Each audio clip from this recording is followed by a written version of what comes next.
Hi friends, it's Lani Harrison. I'm here to talk about the differences between the Nuna Rava and the new Uppababy Rove. Even the names sound the same, right? Rava, Rove, and I've already started to get a lot of questions about what the differences are between these seats. So I wanted to walk you through it.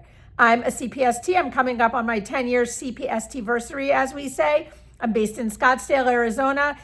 Before we moved here in 2020, I did this in Los Angeles. The Nuna Rava is one of the seats that I see the most frequently. I was trying to think of how many Ravas I've installed. It really could be 1,000. I've seen so many Nuna Ravas. When the Rove is just coming out now, I've played with it, I've installed it, and I want to talk about the differences because I think the Rove website is confusing to some people, so I really wanted to walk you through it. Okay, we move to better lighting here. First of all, the weight of the seat.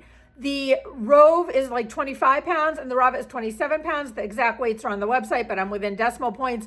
This is not an appreciable difference in my opinion. 25 pounds or 27 pounds. Those are both relatively heavy, not the heaviest car seats on the market, but not the lightest either. I would not call either one a travel seat. I'll write some ideas for travel seats. If you're watching this video like, ooh, I wanted a travel seat, I'll write some ideas in the comments.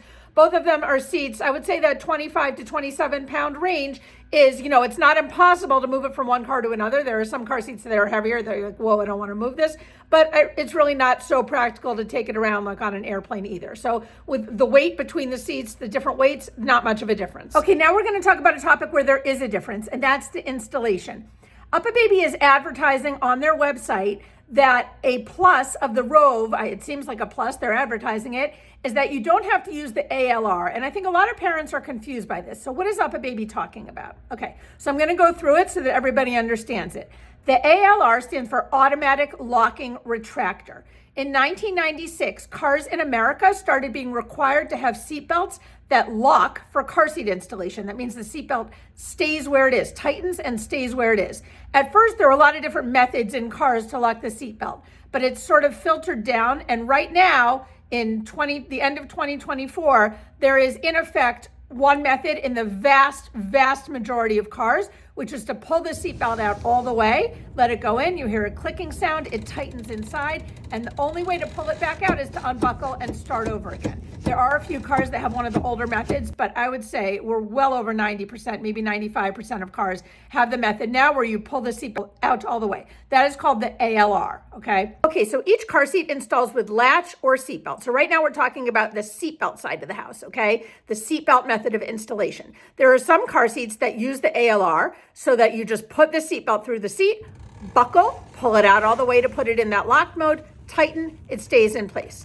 There are other car seats that don't use that at all. They have what's called a lockoff. Britax is a good example. With the Britax click tight seats, you kind of open a door on the seat, put the belt through, buckle the belt, remove the slack, close the door, okay? Now, there are some seats, here's where it gets to be the difference between the Rava and the Rove. There are some seats like the Rava that use kind of a hybrid approach. And I remember when this first came out, a lot of people were like, like this is new. What you do is you open a door inside the seat. You feed the belt through and buckle. Then you use the ALR. You pull the belt out all the way. It clicks, it gets tight. You remove the slack and you close the door in the car seat. Now, something interesting happens when you lock the belt and then close the little door inside the car seat. It gets really tight, really easily. I remember even discussions when the Rava first came out, people were like, is this too tight? The answer is no, it's not too tight. But that's the reaction that happened when people saw this method of installation, okay? The Rove does not use the ALR like they're advertising. So what you do with the Rove is you feed the belt through the seat, you open a little clamp inside, you tighten the belt, you remove the slack, you tighten the belt, and you close the clamp. Now, here's the difference. Because you didn't use the ALR, you need to tighten the seat belt, okay? You need to pull the seat belt tight and hold it tight while you are closing the clamp. I have found that on other seats that use the same method, like the Graco Slim Fit 3LX uses that method for forward facing. It's hard. Parents have to get used to how to tighten it and hold the tightness while they're closing the clamp.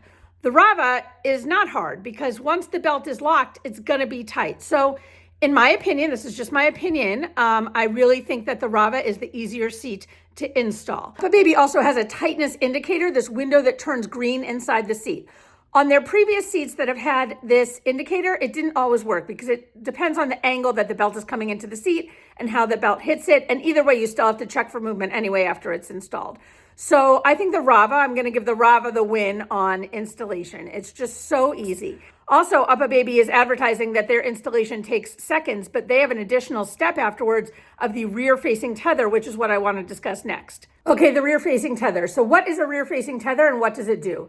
A rear-facing tether limits motion of a rear-facing seat toward the front of the car. So what do I mean? When you have, if you stop short or God forbid you're in a crash, everybody's sitting, forward, adults lurch forward, right? That's the normal motion. So a rear-facing seat is going to lurch toward the front of the car. So a rear-facing tether holds back the top of the rear-facing seat. So people are asking me, well, wouldn't you want this safety feature? Of course you want a safety feature. The question that we don't know the answer to, we being everybody, because nobody releases their crash testing numbers, is how much of a difference does it make? Why? Because if you have a seat that's compact front to back and very, very tight, like the Rava, you don't know how much motion there's actually going to be toward the front of the car. The seat is rock solid tight and it's compact front to back, which is the next topic we'll discuss. So it might not move that much. If a seat is bigger, extends more toward the front of the car in the first place, maybe the center of gravity is different, it could move more. So we don't know if the addition of the rear-facing tether makes the Uppababy move less than the Rava or if it evens it out. We just don't know. So that one I'm going to call a toss-up because we don't know. I will say that I'm a little surprised from a marketing standpoint that Uppababy included that, just because I think it wasn't the most popular feature on the Knox, just based on parental feedback that I heard. But it definitely is a safety feature. And when I have a client come to me, when I had people come to me with the Knox, we always hooked it up. It's definitely a safety feature, and I would encourage people to use it. But we don't know, in terms of the difference between the Rove and the Rava, we don't know which one comes out on top in that area. Okay, compactness front to back. This is an area where the Rava really shines. It's really the most compact convertible seat front to back. The Rove is also very compact. I measured them and the Rava is still more compact. So if you're in a car where every single inch matters, like there's some Audi and Mercedes cars where the back seat is so short front to back, in that case, you would want the Rava. But if you're in a minivan, it's kind of a wash because both of them are very compact, but the Rava does win. It is more compact front to back. One more installation topic that Uppababy seems to be featuring in their ads is easily accessible belt path. So this is referring, I think, to the fact that the Rava, you have to lift up the cup holder to get to the belt path, and the Rove, it's just there. I mean, honestly, in my opinion, I kind of like the stylistic choice of having it flat and the belt path hidden, but I can see that some people would have an easier time knowing where the belt path is. So I do understand that point of advertising. It's, one is making a stylistic choice, one is making sort of a functionality choice. So that's a difference. To get to the belt path itself, Uppababy has you unzip where Nuna has you unsnap. I mean, I think unsnapping is always easier than unzipping, especially if you have a cranky kid near you. But again, I can't, I have to be fair here. I mean, zipper is a more stylistic choice. It looks nicer, it looks sleeker. So again, it's sort of the opposite of the one we just discussed.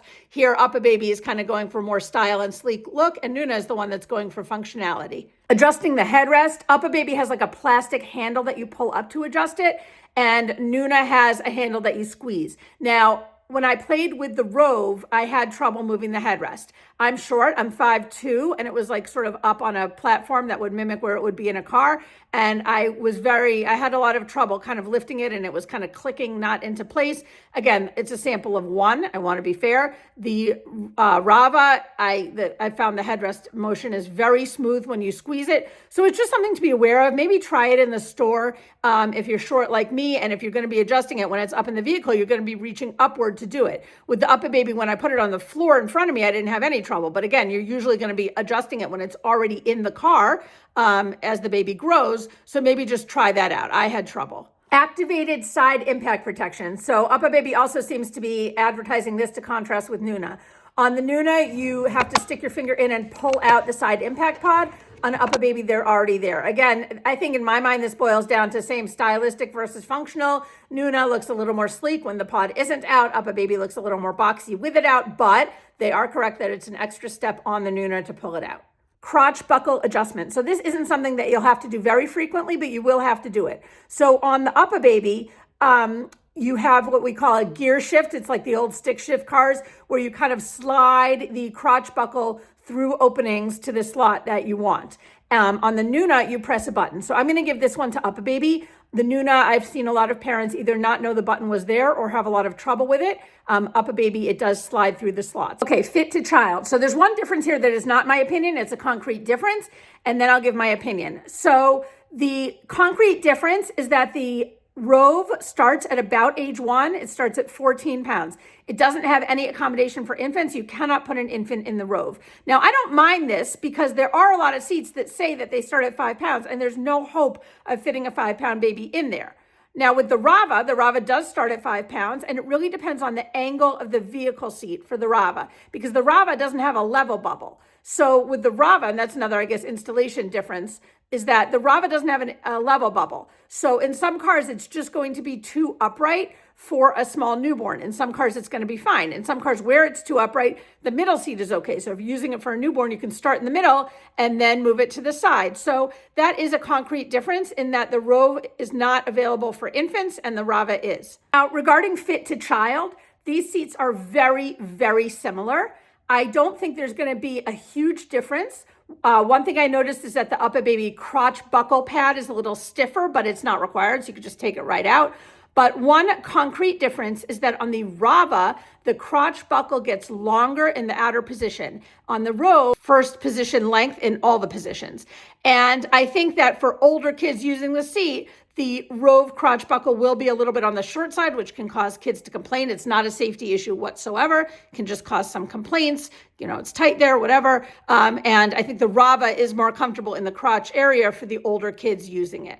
Fabrics, both seats have fabrics without added flame retardants or chemicals, so that's a similarity. Removing the cover and then putting it back, these seats are very, very similar. Both are not the easiest, to be very honest, but there's really not an appreciable difference between them. It takes a bit to put back on the cover, tuck it into the seams, make it look as sleek as it was out of the box. It's not the easiest. So I think I'm going to get some questions like, well, just tell me which one to get. So as a CPST, I love seats that install easily and very tightly. So the Rava wins that category, like I said. But I want to make it very clear that I'm not recommending the Rove, okay? The Uppababy Knox, which is the seat that is now being discontinued, that the Rove is replacing, was not a seat I recommended. It was very difficult to install. I saw almost no parents doing it correctly on their own. It just wasn't a seat I recommended. The Rove is fine. There's nothing wrong with it. But in this head-to-head video, which we're saying, which of these two would you recommend? I would pick the Rava. But as a CPST, what's important to me might not be the same thing that's important to you, which is why I tried to list all of the factors. I've also listed some alternatives in the description with some pros and cons, because honestly, these are both high-tier priced seats. They're luxury brands. And so if you're looking at these like, ooh, I'd love that, but I can't afford it. There are some other seats that have various, one or two of these features that I would also recommend. And of course, there are seats that have none of these features, but they pass crash testing in America and they're much lower priced. And if that's the seat you have, that's completely fine also. The goal is to get your child into a correctly installed seat, correctly buckled in the seat with the seat correctly adjusted. If you've done that, you've done it, okay? So don't worry if these seats are not something that's in your budget. Don't worry at all. I'm presenting this video for people who are considering between these seats, but if you're not, or if you're looking for alternatives, feel free to check the description below, and I hope I'll help you there. Thank you so much for watching. If this was helpful to you, what would be helpful to me is if you could hit subscribe. YouTube uses that as a metric. I'm not sure why, but they do. So it would really be helpful to me if you could hit subscribe as a thank you. Thank you.